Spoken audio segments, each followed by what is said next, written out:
तो हमने अपने 5 लेक्चर कम 6 लेक्चर आज तक कंप्लीट कर लिए, अभी 7वां है।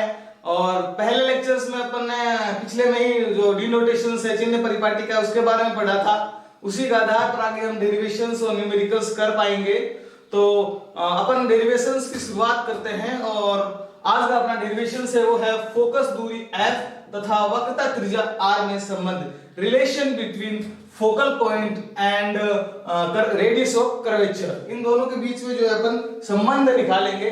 अब संबंध देखिए, इसमें अपन उत्तल दर्पण लेके भी निकाल सकते हैं, अवतल दर्पण लेके भी निकाल सकते हैं, बहुत सारे मेथड से भी निकाल सकते हैं। लेकिन मैं आपको जो बताऊंगा वो मेथड होगा अपना एनसीईआरटी का।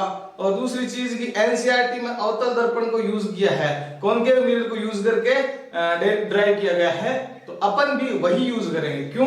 क्योंकि एग्जाम वाला जो है वो कभी बुक से बाहर नहीं पूछेगा, अगर आया भी तो बुक्स में ही पूछेगा, तो आप उससे कर सकते हैं। अपन यूज बुक वाला ही करेंगे अवतल दर्पण। लेकिन ये संबंध जो है वो होता क्या है, पहले ये देख लो। संबंध जो होता है वो होता है f बराबर r/2, यानी कि अपने को फाइनल रिजल्ट जो है ये निकालना है, ये अपने को दिमाग में रखना है। f बराबर r/2 मतलब कि अपने को जाना इस जगह है, ये कोई मान लो ये रतऊ है, अपन को चाहे तीतरी से होकर जाना हो चाहे सिकनवाल से होकर जाना हो, लेकिन जाना यही है रतऊ। तो देख लीजिए, अब अपन इसको निकालेंगे तो अपन यूज कौन सा करेंगे, अवतल दर्पण। तो कौन सा अवतल दर्पण आपको पता है, बताइए। वही होता है जिसके अंदर धसे हुए भाग से क्या हो, परावर्तन। ठीक है, आपको पता होगा ये तो।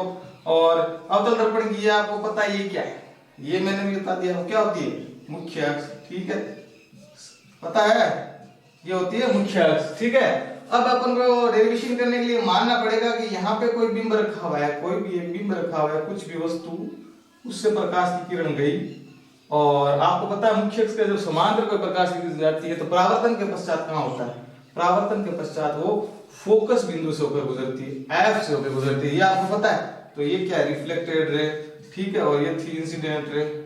ओके, और अभी देखिए आगे मैं आपको डेरिवेशंस करना चाहता हूं। तो पहले एक चीज और यार ध्यान में रखना कि यहाँ पे अपन को लंब डालना है। यहाँ पे ये लंब कहाँ पे जाएगा, ये लंब होगा लगभग सी से। यहाँ पे मान लीजिए सी है, सी से ये जो है लंब डालना है दर्पण पे। तो अपन को पहले भाषा में लिखना होगा। तो भाषा में लिखने के लिए क्या होगा, माना कि एक अवतल दर्पण है और मुख्य अक्ष के समांतर कोई प्रकाश की किरण आ रही है, तो परावर्तन का पश्चात फोकस बिंदु से होकर गुजर जाती है।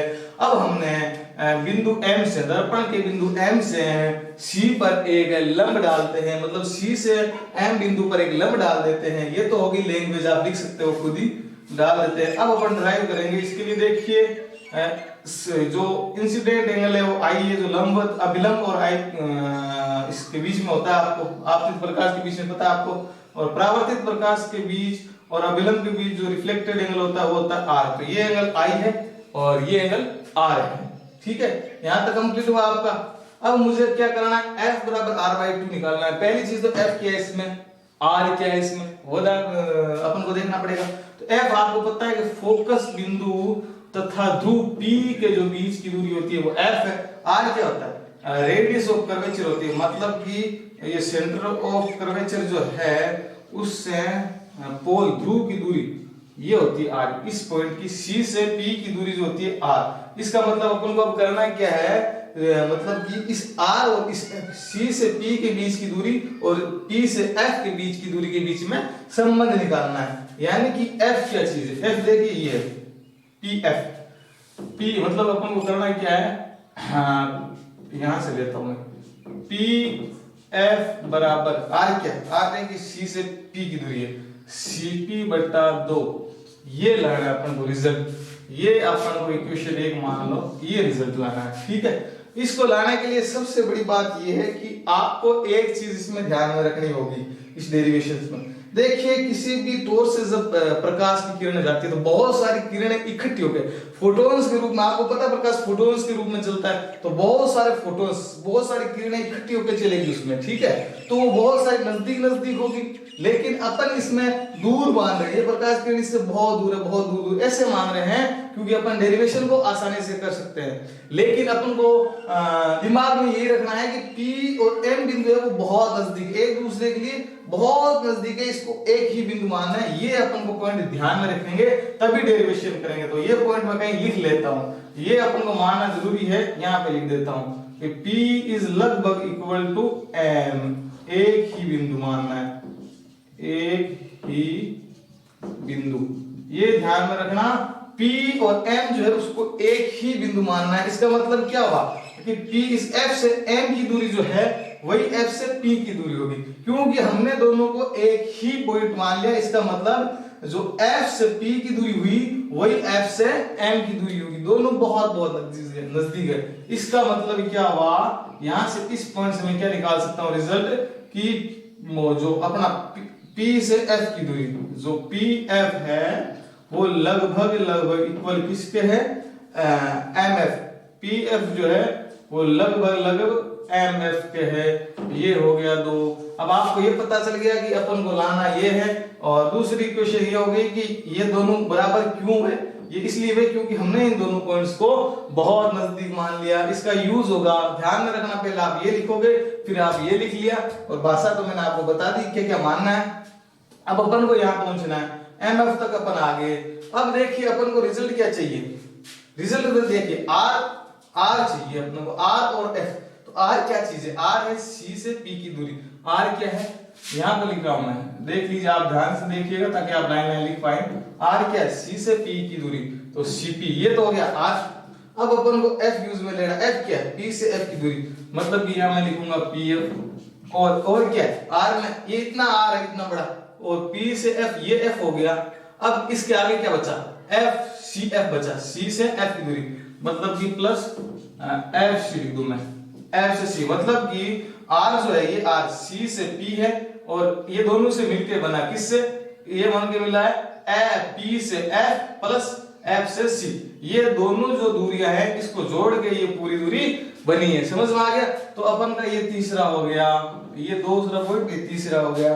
अब अपन को यहाँ पे पहुंचना है, अपन ने 2 लाइन लिख ली, यहाँ से शुरुआत देखिए, यहाँ से हुई इसकी, इसको आप मान लीजिए, इसको आप A मान लीजिए, यहाँ से रखते हैं, ये अपनी शुरुआत है। पहला पॉइंट ये है और दूसरा पॉइंट ये है, ठीक है। अब यहाँ तक अपन पहुंच गए, आपको समझ में आ गया होगा ये दोनों बराबर क्यों, और मैंने ये जो है CP बराबर PF प्लस FC क्यों लिखा, क्योंकि चित्र से दिख रहा है ये जो दूरी है वो ये जो FP और प्लस CF इन दोनों का योग है, जो ये दूरी है। मैं धीरे धीरे आपको बता रहा हूं, यहां तक समझ में आ गया। अब अपन को कहां पहुंचना है, CP तो अपना आ गया, PF इसमें है वो आ गया, ये FC एक्स्ट्रा में, ये अपन को CP और PF चाहिए, FC एक्स्ट्रा है, इसको हटाना है। इसको हटाना तो देख लीजिए अपन को ये संबंध कैसे, अगर मैं CP के बट्टा में मुझे अगर 2 लाना है, इस CP के बट्टा में मुझे 2 लाना है, इसका मतलब कि ये दोनों सेम होना चाहिए, मतलब कि PF प्लस PF होना चाहिए, ताकि यहाँ 2PF हो जाए, और जो 2PF होगा तो 2 का जो गुणा में होगा वो 2 नीचे आ जाएगा। तो मतलब कि CP अपने को मिल गया, PF अपने को मिल गया, FC अपना एक्स्ट्रा है, उसको अपन PF बनाएंगे ताकि 2PF हो पाए और ये संबंध हो पाए। तो FC को PF कैसे बनाएंगे, देखिए FC क्या है, देखो FC ये दूरी है, इसको PF इसके बराबर सिद्ध करना है, इस दूरी को इसके बराबर सिद्ध करना है। वो कैसे करेंगे वो देखिए मैं कैसे करूंगा। तो आप देख लीजिए, पहले मैं आपको बताऊं चित्र से ध्यान में दो कि कोण I बराबर कोण R। I कोण क्या है, ये मान लीजिए कोई पॉइंट A है, कोण AMC is equal to angle CMF। देखिए AMC कोण चित्र में देख लीजिए आप, AMC इज इक्वल टू कोण CMF, ये जो R है कोण CMF, ये क्यों बराबर है, ये किससे होता है, ये होता है अपने परावर्तन नियम से, परावर्तन के नियम से कोण I is equal to I R होता है, आपको पता है, कोण I इज इक्वल टू कोण R। ये आप देख लीजिए तीसरा पॉइंट। अब आपको देखिए अपन को कहां पहुंचना है, PF, इस PF और इसको भी PF बनाना है, इस वजह से अपन ये कर रहे हैं। तो कोण I बराबर कोण R होता है, ये समझ में आ गया। ये क्यों होता है? परावर्तन के नियम से हमेशा ही एंगल I जो होता है वो एंगल R के इक्वल होता है। ठीक है, अब देख लीजिए कि मेरे को करना क्या है, ये जो PF है उसको CF के बराबर सिद्ध करना है, ताकि यहाँ अपन 2PF बना पाए। तो इसको बराबर करने के लिए क्या करना होगा कि यदि किसी त्रिभुज के अपन के दो एंगल, दो कोण बराबर हों, तो उसके सामने की जो भुजाएं होती है वो भी बराबर होती है। इसका मतलब कि यहाँ एंगल R है तो यहाँ भी कोई एंगल है, उसको अगर मैं R सिद्ध कर दूं कि ये भी R और ये भी R दोनों बराबर हो, तो ये जो भुजा होगी MF वो किसके बराबर हो जाएगी? CF के बराबर हो जाएगी। तो ध्यान दीजिएगा, धीरे धीरे समझा रहा हूं मैं। Angle I is equal to angle R हुआ, यहां तक कंप्लीट हुआ। अब अपन को इस एंगल को इसके बराबर सिद्ध करना है। ठीक है, कैसे करेंगे? तो देखिए, देखते हैं कैसे करते हैं। अब अपन क्या करेंगे, इसको इसके इक्वल करना है। तो ये देखिए, अपन करेंगे एकांतर से, एकांतर कोण से। ये देखिए, आपको पता होगा कि कहीं भी एकांतर कोण क्या होता है, यदि कहीं Z की आकृति बदल रही हो, यानी कि दो रेखाएं, आपको पता हो यदि कोई दो रेखाएं आपस में समांतर हो, दो रेखाएं आपस में समांतर हो और उसमें अगर इससे कोई रेखा खींच दें, यानी कि Z की आकृति अगर बन रही हो दो समांतर रेखाओं के बीच में, तो जो ये एंगल होता है, यहाँ का जो एंगल अगर R1 है और यहाँ का एंगल अगर R2 है, तो R1 जो एंगल होता है वो किसके बराबर होता है? R2 के बराबर होता है। ये होता है एकांतर कोण। पता है, दो समांतर रेखाओं के बीच में यदि कहीं Z की आकृति बन रही हो तो ऊपर वाला कोण इस नीचे वाले कोण के बराबर होता है। तो यहाँ देखिए Z की आकृति कहाँ बन रही है, यहाँ बन रही है। देखो ये जो कोण, देखो ये जो कोण है AM, यहाँ से चले CI, AMC और C से वापस P गए, तो ये देखिए Z की आकृति बन रही है। यहाँ से इधर से चले, यहाँ आए, इधर बीच वाली रेखा की इधर आए, फिर वापस कहाँ गए? इधर। तो ये पूरा का पूरा क्या बन रहा है? यहाँ पे Z बन रहा है। ये देख लीजिए, ध्यान दीजिए, ये Z। तो इसका मतलब ये जो एंगल है वो इस एंगल के बराबर है, यानी कि एकांतर कोण से, एकांतर कोण से। ये अपना कौन सा पॉइंट है? चौथा पॉइंट है। धीरे धीरे आप ध्यान दे लीजिएगा, मैं कहां से कहां पहुंचा रहा हूं आपको समझा के।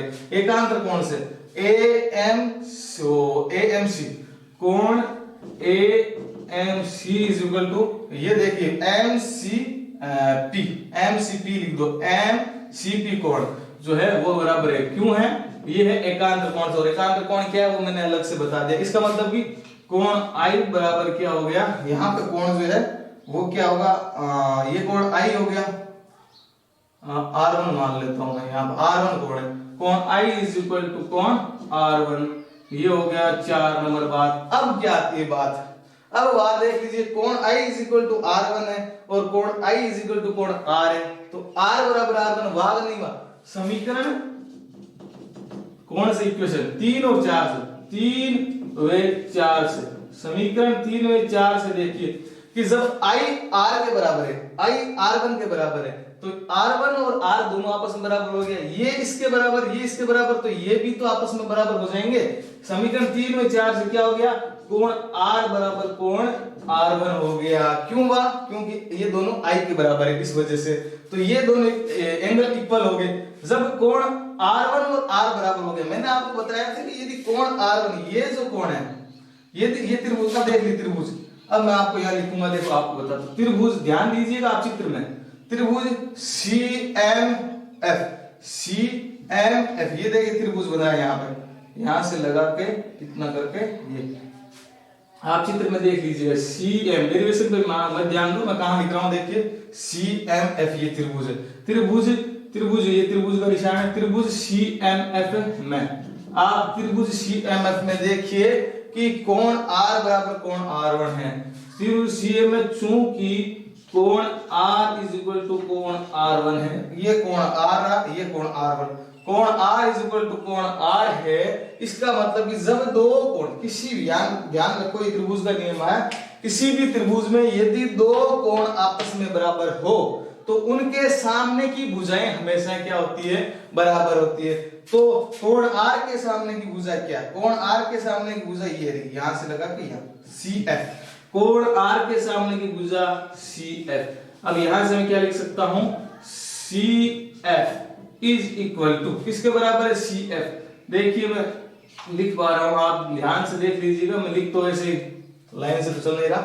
कौन जो CF है, ये रेखा कौन R के सामने की भुजा, कौन R1 के सामने की भुजा कौन सी, ये देखिए इस त्रिभुज में R1 के सामने की भुजा है MF, तो ये जो भुजा होगी MF, ये दोनों बराबर होगी।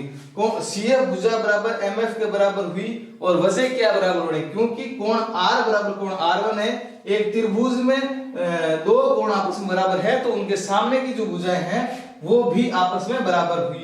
क्यों हुई, यहाँ पे लिख दो त्रिभुज नियम से, त्रिभुज नियम से। और नियम जो है वो मैं लिख नहीं पा रहा हूँ, वो बोर्ड छोटा है, आप लिख लो या याद कर लो कि जब किसी त्रिभुज में दो कोण आपस में बराबर होते हैं तो उनके सामने की भुजाएं भी बराबर होती है। अब अपना टारगेट देखो लगभग पहुंच गया, कि मैं कहां से देखिए ये इक्वेशन 5 ले रहा हूं, आप ध्यान दे लीजिएगा, छोटा बोर्ड है मैं लिख पा रहा हूं साथ में। अब अपन को क्या करना था, CP बराबर PF प्लस FC था। अब इसको CP और PF मिल गया, अब जो PF है इसको भी PF बनाना है, इसको PF बनाने के लिए मुझे क्या करना होगा, देखिए इक्वेशन से ही सारा होगा, अभी सारी कंप्लीट हो गई, अब इक्वेशंस का ही खेल है सारा।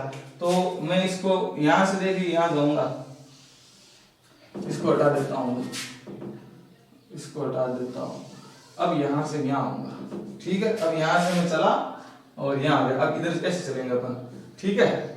तो देख लीजिए क्या होता है कि आप सही सही लिख लीजिएगा। अब अपन को यहाँ आपको बताया वहां पहुंचना है, वहां पहुंचने के लिए अपन देखेंगे CF क्या है, CF बराबर MF कर दिया, CF बराबर मैंने MF कर दिया, ये अपन ने काम कर लिया। अब CF इस चित्र में देखिएगा, ये CF और MF, ये CF है मैंने MF की सिद्ध कर दी, लेकिन मैंने पहले आपको बताया था P और M एक बिंदु है, मतलब कि MF है वो PF के बराबर है, MF है वो किसके बराबर है, PF के। यानी कि इक्वेशन 5 और इक्वेशन 1 देखिए, इक्वेशन 5 और इक्वेशन 1 देखिए, MF जो है वो किसके बराबर है, PF के। यानी कि यहां पर देखिए इक्वेशन 1 जो है 5 से, अब आप ध्यान से धीरे धीरे देखिएगा, इसमें 5 में क्या MF किसके बराबर है, CF के बराबर, और इसमें MF किसके बराबर है, PF के बराबर। यानी कि जब MF CF में है, MF PF के बराबर है, तो ये दोनों भी आपस में क्या हो जाएंगे, बराबर, मतलब कि PF जो है वो CF के बराबर हो जाएगा। इक्वेशन 5 और 1 से जो MF है वो किसके बराबर हो जाएगा, CF के। जो MF तो था ही, MF तो देखिए छोड़िए इसको, MF किसके बराबर है, PF के, यानी कि यहाँ पे PF, और यह MF किसके बराबर है, CF के। तो यानी ये दोनों आपस में बराबर हो गए, PF और CF, PF बराबर क्या हो गए, CF। ये इक्वेशन नंबर 6 हो गई। तो आपको समझ में आ गया, इक्वेशन 1 और 5 से PF बराबर CF हमने सिद्ध कर लिया। अब चलिए वापस यहाँ आते हैं, PF और CF, ये CF को मैं क्या लिख सकता हूँ, FC भी लिख सकता हूँ, चाहे आप CF लिखो चाहे FC लिखो, चलो FC लिख देता हूँ, CF को FC, यहाँ भी मान लीजिए मैं FC लिख देता हूँ आपके, चाहे PF लिखो चाहे FC लिखो, एक ही बात है। तो यह ध्यान दीजिए कि PF FC के बराबर है, यहाँ पे MF FC के बराबर है। अब अपन क्या करेंगे, अपन को तो यह टारगेट है अपना, इस टारगेट से इसको निकालना है। तो यहाँ पे देखिए CP अपन को चाहिए वो पड़ा है, PF अपन को चाहिए वो पड़ा है, लेकिन ये FC एक्स्ट्रा था, इस FC को हटाना है। तो इस FC की जगह क्या रख सकता हूँ मैं, PF रख सकता हूँ, नहीं रख सकता हूँ। इक्वेशन 6 से इक्वेशन 2 में FC की जगह, इस FC की जगह PF रख सकता हूं, क्योंकि ये जो FC है वो इस इक्वेशन से PF के बराबर है। तो यहां मैं क्या लिखूंगा, इक्वेशन 2 व 6 से, इक्वेशन 2 व 6 से देखिए ये 2 ये 6, कि ये जो PF है वो FC के बराबर है। यानी कि इस FC की जगह मैं क्या लिख सकता हूं, ये PF। तो CP बराबर क्या लिख सकता हूं, ये PF तो पहले वाला पड़ा है, ये PF तो अपना पहले वाला पड़ा है, और FC, इस FC की जगह इस इक्वेशन 6 से FC बराबर PF है, तो ये वापस PF लिख सकता हूं। अब CP बराबर PF प्लस PF, एक PF प्लस दो दूसरा PF, कितने में 2 PF, यानी कि CP बराबर हो गया 2 PF, ये हो गया 2 PF, बहुत नजदीक आ गया, अब अपन कंप्लीट हो रहा है कि CP बराबर 2 PF हो गया। ये 2 गुणा में, तो इसको भाग में लेता हूं, मतलब कि CP बटा 2 लिख सकता हूं मैं इसको, इधर PF ही बचेगा, क्योंकि इधर 2 गुणा में है, तो इधर भाग, इधर लेंगे तो भाग में आ जाएगा। ये अपना सारा लगभग रिजल्ट आ गया। देखिए ये CP बराबर क्या हो गया, पी एफ बटा 2 यही चाहिए था अपन को, पी एफ बराबर सी पी बटा 2, पी एफ बराबर सी पी बटा 2 यही चाहिएगा। अब चित्र से देखिए, चित्र से देखिए, ये देखिए पी एफ क्या है, पी एफ क्या है, ये कहाँ है पी, ये एफ, पी एफ क्या है स्मॉल एफ, ये जो है पी एफ है, तो ये मैंने लिख दिया पी एफ एफ, ये बराबर का निशान। अब इधर देखिए सीपी क्या है, ये सी, ये पी, ये क्या है आर, ये हो गया आर, और ये बटा 2 का 2, यानी कि एफ बराबर आर बटा 2, हेंस प्रूव्ड, ये सिद्ध हो गया अपना, एफ बराबर आर बटा 2 जो चाहिए था वो हमने निकाल लिया। ठीक है, अब आप एक बार दोबारा अपने हिसाब से ध्यान में देख लीजिए, बहुत आसान तरीके से मैंने बताया। अपन को जाना यहाँ था, हमने यहाँ से शुरुआत की, अब यहाँ पे ये एक्स्ट्रा में था तो इसको हटाना था, इसको हटाने के लिए मैंने परावर्तन का नियम लगाया, फिर मैंने त्रिभुज का नियम लगाया, और फिर सारे इक्वेशन से मैंने अलग अलग करके आपको लिख दिए। यहाँ तक मैंने सारा डेरिवेशन कंप्लीट कर दिया। अब अपन अगला टॉपिक जो है वो अगले लेक्चर में करेंगे। ठीक है, धन्यवाद।